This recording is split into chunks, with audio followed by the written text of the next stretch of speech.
Friends, in session 18, we would see in detail as to what does a disciplinary process under military law involve. Now, this would be in relation to an incident which has taken place. There are suspects. Inquiry has to take place. Maybe that suspects have to be taken under custody, put under arrest, various options, awaj.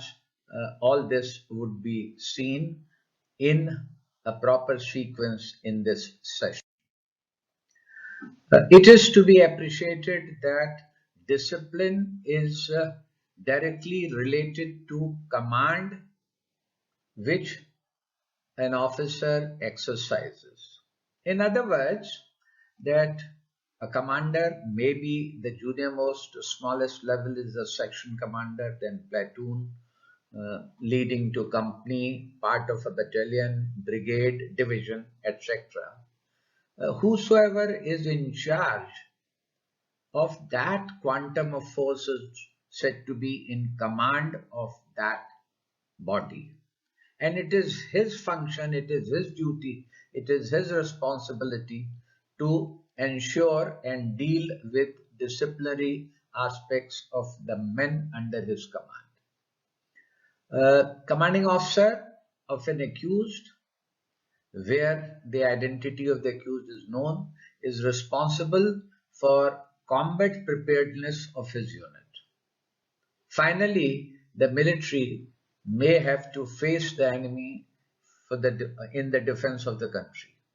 And for that eventuality, which would or which may see combat preparedness is the responsibility of the commander. And at the same time, for having proper and desired preparedness for war, it becomes incumbent on him to see that the men under his command display a high standard of discipline. So therefore, to do that, he is invested with, he is equipped with suitable disciplinary powers. This commanding officer, in the matter of discipline, he has to set himself an example. He cannot be laxed. He cannot disregard orders and then expect that the men under his command would obey orders. He has to remain alert and vigilant. It should not happen that he doesn't come to know and things are going wrong. He has to always issue orders or think, set a scheme which would be conducive to maintenance of high standard of discipline, where any offense or irregularity, impropriety can be detected. It should be reported by the persons concerned in the channel to their superiors.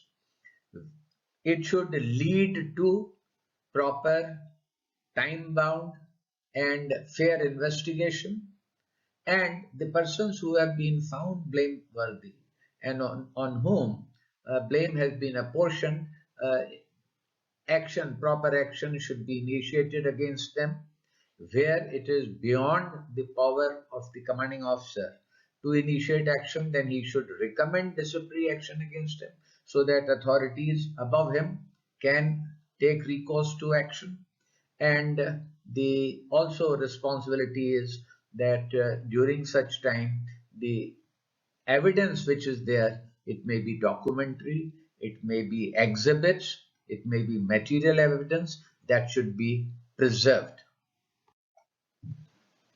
There are also a few aspects relating to victim, where an incident has taken place or a crime has been committed in relation to a victim. Maybe that fight took place, or it's a case of outraging modesty.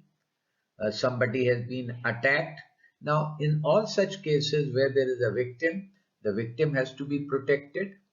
Further loss of the victim, maybe monetary, maybe perhaps in reputation, in image, that should be prevented, and there should be treatment promptly required where medical attention is desired, and also remedial measures can be taken. And there is also an aspect relating to the accused or offender, that he should also be saved from violence that may be unleashed against him.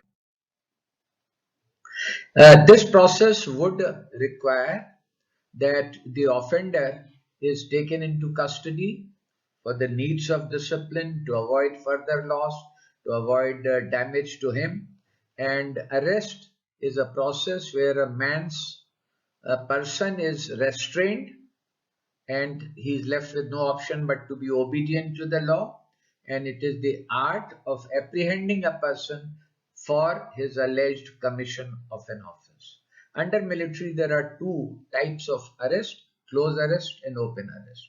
Close arrest is when a person is under the charge of a guard, picket, patrol. He is confined to a place, he cannot go out, and in this manner he is under close arrest. On the other hand, under open arrest, he is not under restraint, but he is not expected to move out of his place of residence except dressed in uniform. And in both the cases, the person is not supposed to wear his belt or carry arms or ammunition. That is not allowed. While in the civil law, an accused, an offender can secure bail from judicial custody or the police custody. There is no provision of bail under the Army Act, except in the limited sense under the Armed Forces Tribunal Act and the process of investigation. There are three modes. There can be a court of inquiry, which is provided under Army Rule 177 onwards, as part of the Army rules under the military law provision. If the persons belong to two or more units, then a higher formation orders a court of inquiry, which is called a staff court of inquiry. And if the investigation is needed to be carried out by the civil agencies, by the civil police, then a report is made and facilities are provided, opportunities given to the civil police to proceed ahead with investigations. The elaborate provisions as to how a court of inquiry is done are contained in Chapter 6 of the Army Rules, and they indicate as to who can convene a court of inquiry, how it is to be done, and what if a person is a prisoner of war, and also how the character and military reputation of a person who may be affected by court of inquiry is to be protected from being sullied. Therefore, it becomes duty of the commanding officer to, after an incident has been brought to his notice, to identify the accused. That would come out in the court of inquiry. Responsibility should be pinpoint. Somebody may have played a major role, other person may have only abetted or helped him, or perhaps there may be a conspiracy. So all this pinpoint responsibility, pinpointing of responsibility has to be done. The blame for that, blame has to be apportioned. What does this mean? It implies that somebody may have carried out supervisory lapse, whereas others may have committed an offense.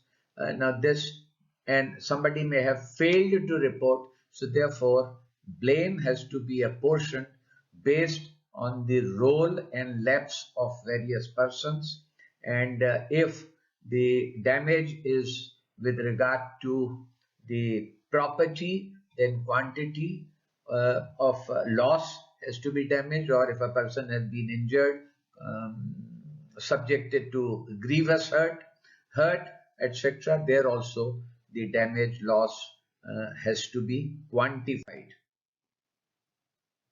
After that, there are different options available before the commanding officer for law enforcement under the situation, and this options for law enforcement and thereafter to proceed is the actual manner of effective remedy by which discipline is maintained, that you come to know as to what actually took place, and thereafter you show that what action is being taken against the culprits.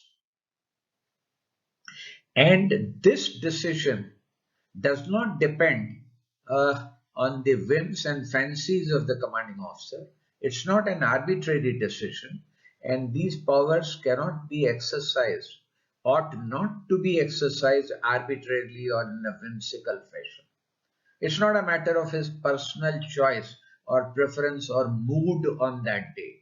These are to be invoked based on a statutory, regulatory fashion and according to the customs of service which one gets to know as one proceeds in service in rank hierarchy in the army. And that indicates what punishment is to be given or what corrective action is needed based on the facts and circumstances of that case. It is to be, however, remembered that usually minimum punishment or minimum sanction should be imposed by which desired standard of discipline can be maintained. And therefore, it is one of the golden principles that it is not the severity of punishment, but the certainty of punishment that helps in maintenance of discipline, and the minimum punishment that would meet the ends of justice in that situation should preferably be resorted to or awarded.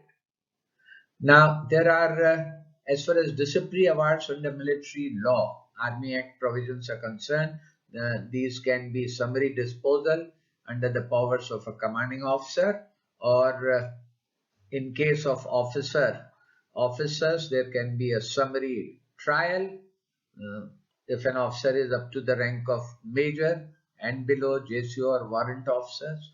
And the third option is that where the lapse has been committed by collectively by a body of troops who have been blamed, then even imposition of collective fines can be considered, and this is usually resorted to where a weapon, etc., has been lost due to the carelessness of, say, a section or platoon or a body of troops. Then all of them are made to face collective fines under Section 89 of the Army Act. If there are penal sections as opposed to disciplinary action, penal sanctions are to be resorted to, then the options pertaining to courts martial have to be considered as to what is the offense, the rank of the offender, severity of the offense, and whether summary court martial is required or higher forms of court martial, that is district court martial, summary general court martial, or general court martial, would meet the ends of discipline. If the offense has been committed by more than one person together as part of a team, then there may be need for making recourse to a joint trial, and the relevant provisions where more than one accused can be tried together on one charge sheet, and there can be a separate charge against some person during that trial. Now, all these contingencies relate to joint trial, for which provisions of Army Rule 35 have been framed to indicate as to how that process shall follow. It's to be borne in mind that the offense which the suspect and or later the accused is said to have committed calls for framing of a charge sheet, and charge sheet may have one or more charges. For example, a person has committed theft, and thereafter he was found intoxicated. So there may be two charges, theft and intoxication. But charges should be so framed that they are simple and easy to prove, so that where there is a prima facie case, accused does not get away because the charge sheet is complex and too technical in nature. And this action requires application of mind. It is laid down that commanding officer shall, the emphasis is on the use of word shall, dismiss a charge brought before him if in his opinion the evidence does not show that an offence under the act has been committed. Now there is a charge that an accused was, say, committed a theft, but the evidence which has been collected does not show that a charge of theft would lie against the accused. Then commanding officer is required to dismiss a charge. He may do so if he is satisfied that the charge ought not to be proceeded with. Therefore, one would see that this rule, which is part of Army Rule 22, contains two limbs. One relates to shall dismiss and secondly may dismiss. And when these two contingencies are to be applied, which one is indicated in Army Rule 22 that I just read out. The second proviso which is there is that commanding officer shall not dismiss a charge which he is debarred to try under section 120 clause 2 without reference to superior authority. I'll explain this. Say for example, a commanding officer is not supposed, he is not authorized to deal with an offence of, say, offence in respect of enemy and punishable with death, section 34, because he cannot award death penalty, and therefore he cannot dismiss a charge relating to death unless he consults and refers this case to his superior, who may hold authority and power to deal with the offence under section 34. This leads to the issue as to when summary of court-martial should not be done. Now, Army Rule 120 clause 2 is applicable in this regard. It says when there is no grave reason for immediate action.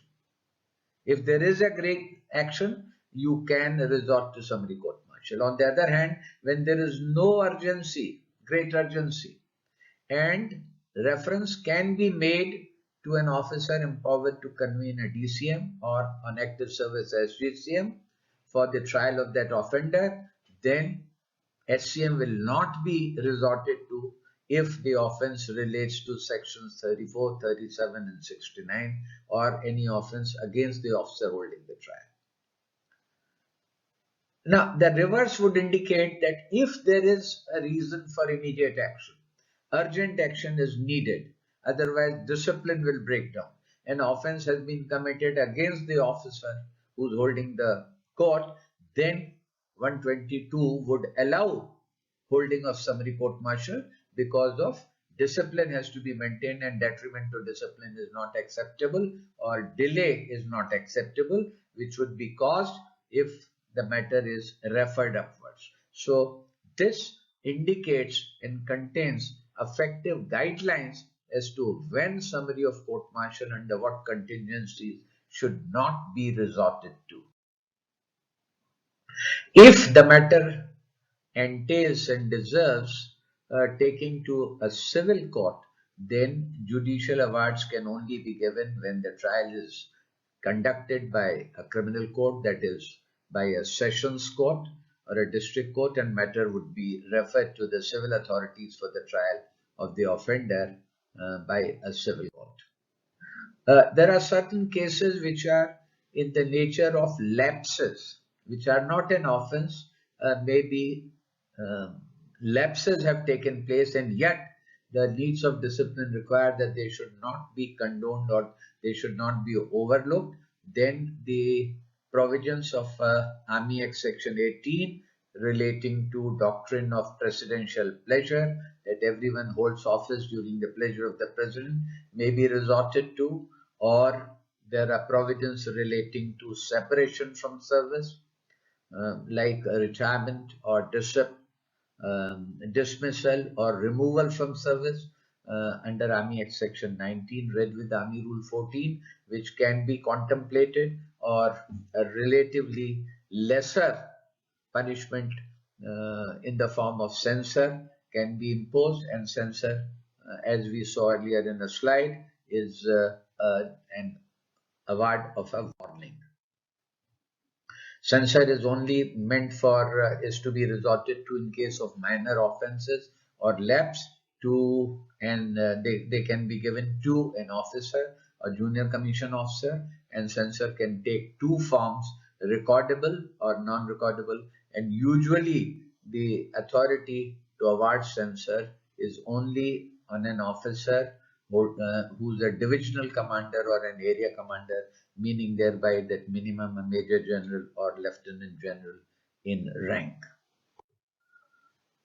And censure take two forms: severe displeasure or displeasure, which, as I indicated, it is the area or divisional commander upwards can resort to. There is also provisions relating to suspension from duty, where an accused, if he is an officer, then he can be suspended from duty. That means he will not carry out any duty. He would remain suspended, which may or may not be together with the arrest. And the authority in this regard is the General Officer Commanding in Chief of a command. So it is at a sufficiently higher rank that suspension from service can be contemplated and resorted to, applicable in case of an officer. There are also provisions for penal deductions. This means deductions from the salary. There are two contingencies are either under Army Act Section 90 and 91. 90 relates to officers. 91 is for persons below officer rank, that is PBOR, which is to be ordered, resorted to in the case of grant of maintenance of wife or legitimate or illegitimate child, where a person concerned does not maintain his wife or neglects to maintain the wife or children, then monetary awards can be ordered as way of penal deductions under the Army Act. Or where a person is in custody or suspension or on charge, facing charge for an offence, then under Army Act Section 93, whole or part of his pay and allowances can be withheld and penal deductions resorted to. In the end, to conclude, it is to be seen that the commanding officer of a unit bears onerous responsibility. It is his duty, it is his role expected from him under the Army Act rules and regulations, that he carries out his duty and exercises his authority with the clear vigil, and then only the discipline would be maintained. Thank you.